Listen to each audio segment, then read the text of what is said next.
Hello, ദേവിയല്ലേ? അതെ, തനുജല്ലേ? മനസ്സിലായി, പറഞ്ഞു. എനിക്ക് ദേവികയൊന്ന് കാണണം. വേണ്ട, എനിക്ക് താല്പര്യമില്ല. വഴക്കോ ബഹളോ ഉണ്ടാക്കാനല്ല. ഇതിപ്പോ നമുക്ക് രണ്ടുപേർക്കും തമ്മിൽ സ്വസ്ഥമായിട്ടൊന്ന് സംസാരിക്കാനാ. പ്രശ്നങ്ങൾ തീർക്കാൻ വേണ്ടിയാ. ശരി, ഞാൻ വരാം. Thank you. എവിടെ വരണം? തനുജയുടെ വീട്ടിലേക്ക് വരട്ടെ? വേണ്ട, നമ്മുടെ ഈ കൂടിക്കാഴ്ച മറ്റാരും അറിയണ്ട. നമ്മള് മാത്രം അറിഞ്ഞാ മതി. അതെന്താ? അത് വേറൊന്നും കൊണ്ടല്ല, എല്ലാവരും അറിഞ്ഞാ വീണ്ടും സംശയങ്ങളാവും. ഇതിപ്പോ നമുക്ക് സംസാരിക്കാം.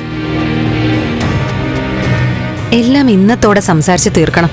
ശരി, അങ്ങനെ ആവട്ടെ. എവിടെ കാണാന്ന് ദേവിക പറഞ്ഞോളൂ. തനുജയുടെ സൗകര്യം പോലെ എവിടെയാന്ന് പറഞ്ഞാ മതി. ഓക്കെ, എന്നാ ലൊക്കേഷൻ ഞാൻ മെസ്സേജ് ചെയ്യാം. ശരി.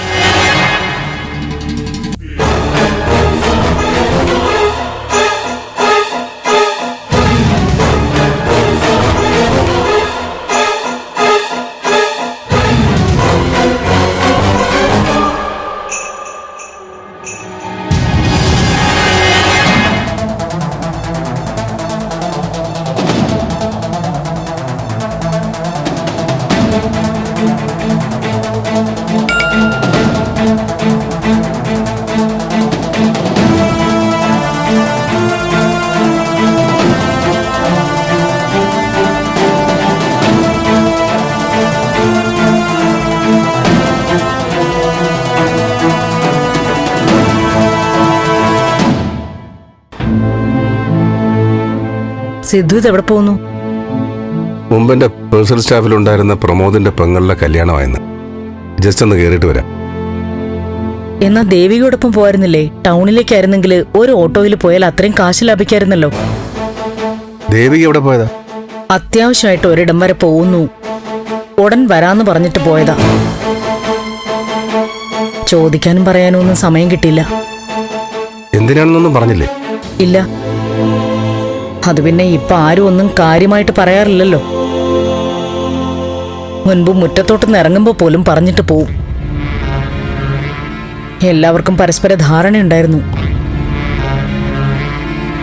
ഒക്കെ തീർന്നു.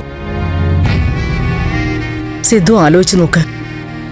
ഇപ്പൊ ആരെങ്കിലും എന്തെങ്കിലും മറ്റൊരാളെ അറിയിക്കുന്നുണ്ടോ? ചിലപ്പോ നിന്ന നിൽപ്പിൽ നന്ദനെ കാണില്ല, ദേവിയെ കാണില്ല, സിദ്ധുവിനെയും കാണില്ല. എനിക്ക് പോവാനും വരാനും ഒക്കെ ഒറ്റയിടമേ ഉള്ളൂ ഈ ഭൂമിയിൽ, ഈ ചന്ദ്രോത്ത്. എല്ലാത്തിനും ഒരു ക്രമം വരുത്തണം സിദ്ധു.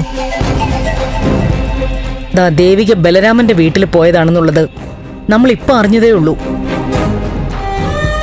ദേവിക അവിടെ ചെന്ന് സംസാരിച്ചതിന്റെ ദേഷ്യത്തിലല്ലേ ചന്ദ്രമതി ഇവിടെ വന്ന് പരിഭവം പറഞ്ഞത്?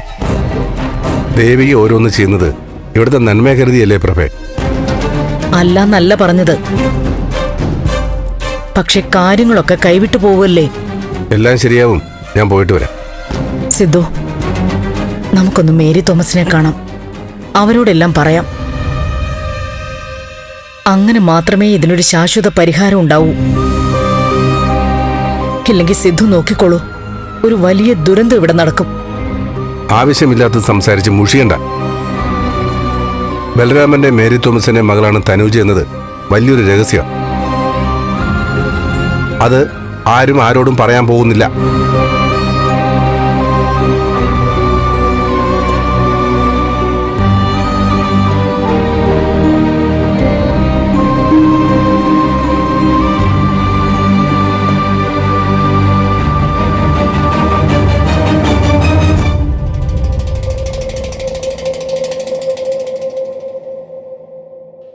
ബുദ്ധിമുട്ടായോ ദേവികയ്ക്ക്? ബുദ്ധിമുട്ടാണെങ്കിലും തനുജ വിളിച്ചാൽ വരാതിരിക്കാൻ പറ്റില്ലല്ലോ. ദേവികയെ പ്രയാസപ്പെടുത്തില്ലായിരുന്നു. എന്ത് ചെയ്യാനാ, അച്ഛൻ ഫോൺ എടുക്കുന്നില്ല. എന്റെ വീട്ടിൽ ചോദിച്ചിട്ട് അവരും പറയുന്നു സിദ്ധാർത്ഥൻ സാർ എവിടെയാണെന്ന് അറിയില്ലാന്ന്. അപ്പൊ പിന്നെ ദേവികയെ തന്നെ വിളിക്കാന്ന് വിചാരിച്ചു. തനുജ കാര്യം പറ. കാര്യം പറയാനല്ല, മുന്നറിയിപ്പ് തരാനാ ദേവികയെ വിളിച്ചത്. എന്ത് മുന്നറിയിപ്പ്? മത്സരം നടക്കുന്നത് ഞാനും എന്റെ അച്ഛൻ സിദ്ധാർത്ഥൻ ചന്ദ്രോത്തും തമ്മിലാ. അതിനിടയിൽ എന്തിന് പുതിയ കഥാപാത്രങ്ങളെ കൊണ്ട് ഇറക്കുന്നത്? അത് അച്ഛന്റെ ബുദ്ധിയാണോ അതോ നിന്റെ ബുദ്ധിയാണോ? കാര്യം തെളിച്ച് പറ തനുജ. എന്നെ കാണാൻ ഒരാൾ വീട്ടിൽ വന്നിരുന്നു. ആര്? ബലരാമൻ സാർ.